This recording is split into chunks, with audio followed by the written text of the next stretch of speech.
Welcome to Fortune Forecast, and we're diving through the pages of Within You is the Power by Henry Thomas Hamblin. It is in the public domain. Thank you for joining me. I am Daisy, your hostess. So, in our previous chapter, the title was Cause and Effect, and true to title, the chapter encompassed all the concepts of that known verse in the Bible from Galatians chapter 6. As you sow, you shall reap. And in that, it gives us an opportunity to reflect upon the things that are showing up in our lives today and look back and look at what we had sown and how important it is, every minute detail. Our thoughts and our actions of the past are playing themselves out in the playing field called now. Okay, I'm going to go ahead and jump right into the next chapter, which is chapter 5, and the title is Success. Sit back, grab your coffee, grab your tea, and depending on what time of day it is, grab your wine. And let's dive in. Success. What is meant here by success is the achievement of something worthwhile that shall make the world better and richer and add something to the common good. Our sphere in life may be very humble, but if we overcome our own weaknesses, help others along life's pathway, and do our daily work better than we need, our life cannot be other than successful. If, at the end of our life, we can be thankful for it, realizing that we have made the best possible use of it, we have achieved real success. Success to the unillumined may mean the accumulation of wealth and the winning of fame. Yet those who give up their lives to the acquirement of these things are the greatest failures in life. They gain wealth, it is true, but they find that their money can buy only those things that bring no satisfaction, that it cannot pleasure for them any of the things which are really worth having. Success of this hollow kind can be won, but at too great a price. The greatest teacher of all once said, "For what shall it profit man if he shall gain the whole world and lose his own soul? What does it profit a man if he gets on at the cost of happiness, health, joy of living, domestic life, and the ability to appreciate nature's beauties and simple pleasures?" Yet, man must be a striver. He must be forever seeking better things and to express himself more perfectly. One who drifts through life, making no effort to rise to better things, is not worthy of the name of citizen. Man, if he is to be worthy of the name, must be forever striving, overcoming, rising. Failure in life is always due to weakness of character. It is only strong characters who can resist the bufferings of life and overcome its difficulties. The man who would make his life worthy of respect and who would rise to high achievement and service will be confronted by difficulty at every turn. This is as it should be, for it weeds out the weaklings and unworthy aspirants and awards the spoils to those who exhibit faith, courage, steadfastness, patience, perseverance, persistence, cheerfulness, and strength of character generally. Success, especially material success, is not in itself of much benefit to the one who wins it. It does not satisfy for long, but it is valuable in other ways. For instance, success based on service is a benefit to the community. If it were not for successful people of this type, the ordinary man in the rut would have a bad time. Also, the winning of success builds up character. One who would be successful in the battle of life must be prepared to be tested and tried in every possible way. One who survives them all is built up in character in almost every direction. Even in his success, however, he will be tempted and tried. One who is engaged in the harsh struggle of business or who takes part in public life may, if he does not watch himself very carefully, become hard and callous. Of all failures, this is probably the worst. One who succeeds in other directions and becomes a hard man is, after all, a sorry failure. Again, people of the successful, striving, climbing type are tempted far more than those who are afraid to venture and who remain in the valley of mediocrity. This is true not only of those who seek to climb the steep path of spiritual attainment, but also of those who are successful in mundane affairs. In each case, they have placed in their keeping great powers and influence such as the ordinary man little dreams of. This is a grave responsibility, for if these powers are used for self-aggrandizement, the results are disastrous. Thus, those who climb are beset on all sides by temptations of a very subtle kind, which, if yielded to, will ruin the life and do grave injury to the soul. Life is a continual battle. To the ordinary person, it is generally a fight with circumstances and the ordinary difficulties of life, which are very important in his eyes. The more advanced soul is not troubled much by these things.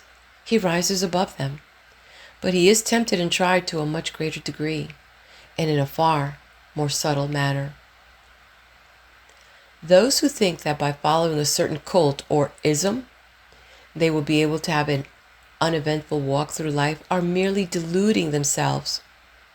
As he learns to overcome the difficulties of life which baffle the ordinary individual, he will be tempted and tried in other and more subtle ways. This is because life is not for mere passing pleasure, but it's for the building up of character through experience. Therefore, one who would succeed must be strong and wise and patient.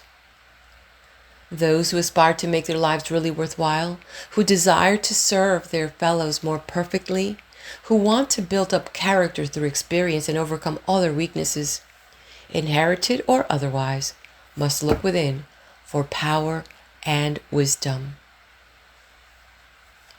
It must be pointed out, however, that man must not use his spiritual powers for selfish purpose and self-aggrandizement.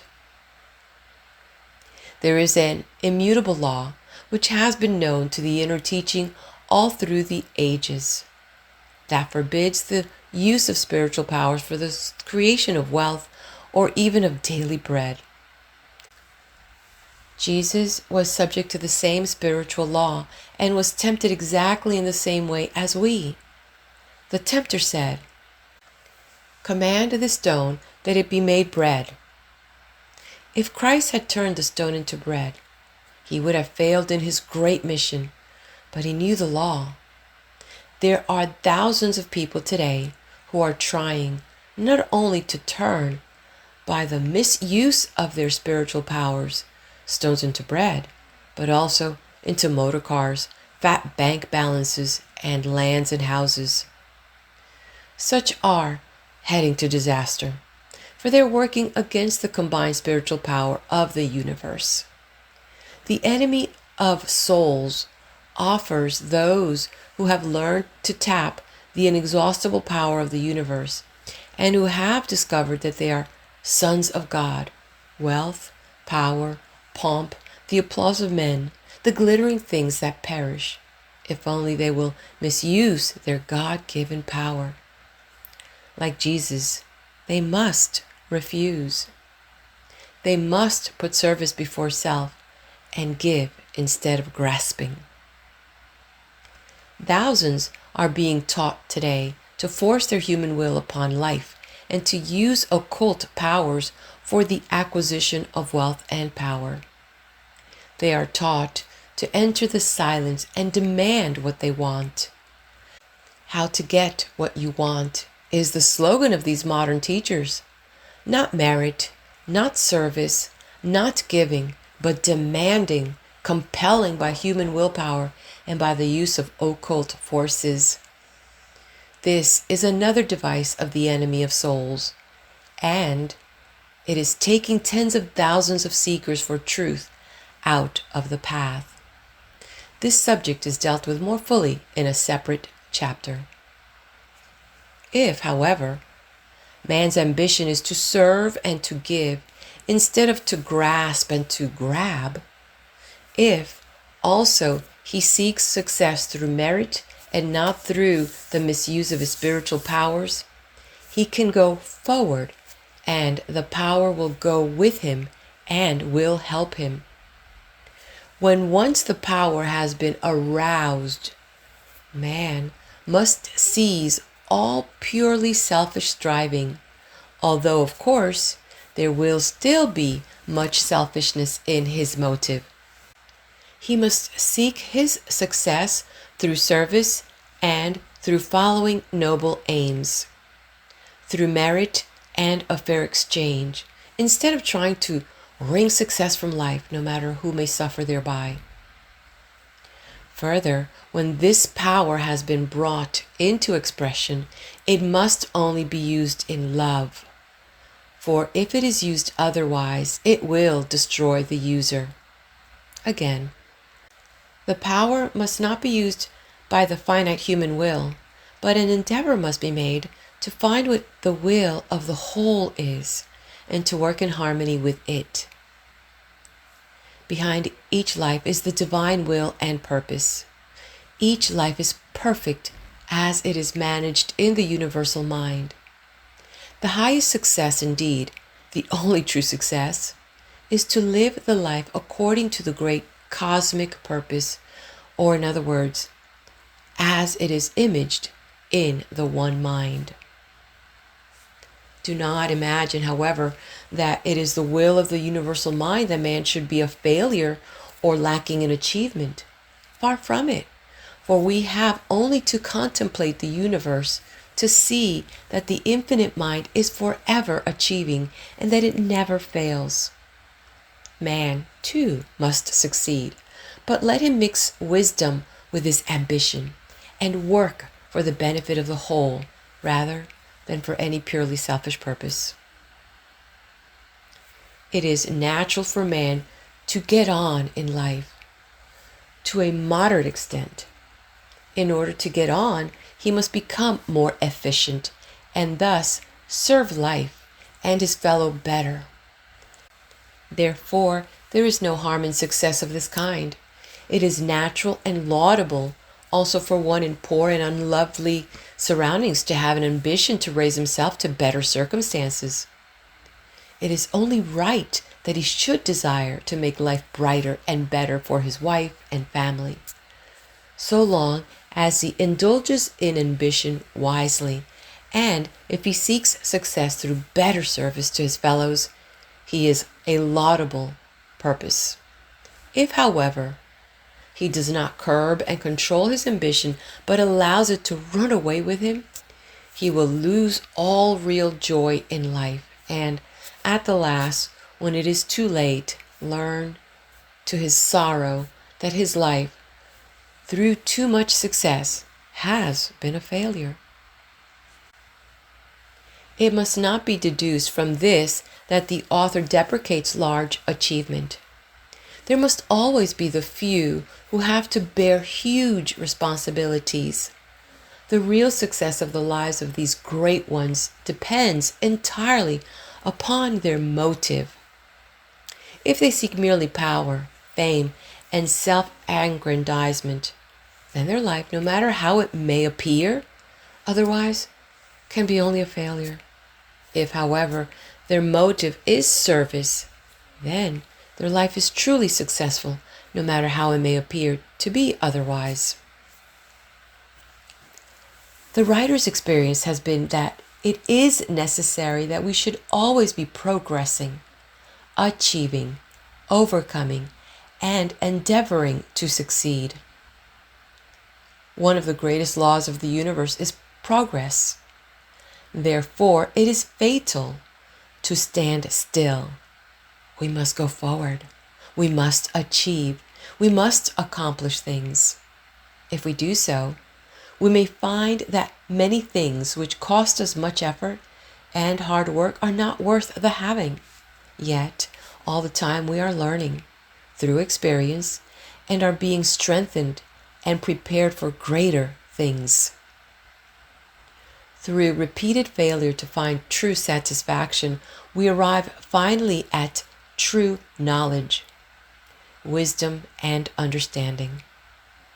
We are wise then, if, with the world at our feet, we can be satisfied with a very moderate material success and turn our attention and aspirations to higher and better things.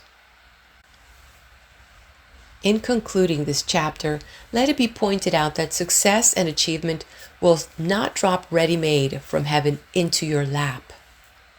All who succeed are gluttons for work, toiling whilst others play and sleep. All teaching to the contrary is erroneous. To think that success is going to come to you when it is unmerited, simply because you make use of affirmations or employ mental treatments, is folly of the first water. On the other hand, to use the inner forces in an occult way so as to compel material things or success, so-called in any shape or form, to come to you is black magic. One who stoops to such practices becomes a black magician, earning for himself a terrible retribution. There is only one way to succeed in the affairs of life, and that is by raising oneself to greater usefulness and service, by doing things better than they have been done before, by bearing greater responsibility. You serve humanity better and therefore merit success. It is more blessed to give than to receive, said the Master. And this is true even in the practical and material affairs of life. First, you must give better and more valuable service. In other words, deserve and merit before you expect to see it materialize. You must sow before you can reap. You must become too big for your present position before you are capable of occupying a larger one. You must grow and expand in every possible way, and as you grow, so will your success increase. Outward success is only a reflection, so to speak, of what you really are, and a result of greater and more valuable service to humanity. It requires great effort and determination to get out of the rut. But so long as your ambition is not ignoble or selfish, there will be found within you power sufficient for all your needs. To win success, either in the hurly-burly of life or the more difficult path of spiritual progress, demands imagination, vision, courage, faith, determination, persistence, perseverance, hope, cheerfulness, and other qualities. These are all to be found within. All these qualities lie more or less dormant within and can be called into expression if we believe that infinite power is ours. Again, however, must the warning be repeated that this power must not be used for selfish self-aggrandizement. Still, less may it be used, or rather misused, either to influence or dominate others. If this power is misused, the results are terrible and disastrous. Therefore, use the power only for the achievement of good and noble aims, and in service which shall enrich the life of your fellows, adding to the common good. Having arrived at this stage, you must go forward. There can be no holding back. Ever onward, the divine urge is sending you to greater achievement and accomplishment. Just as surely as the planets must revolve round the sun and fulfill their destiny, so also must you go forward. See to it, then, that your aims and ambitions are based upon eternal wisdom, for upon this does your whole future depend. And this concludes Chapter 5. I'll meet you at the next video.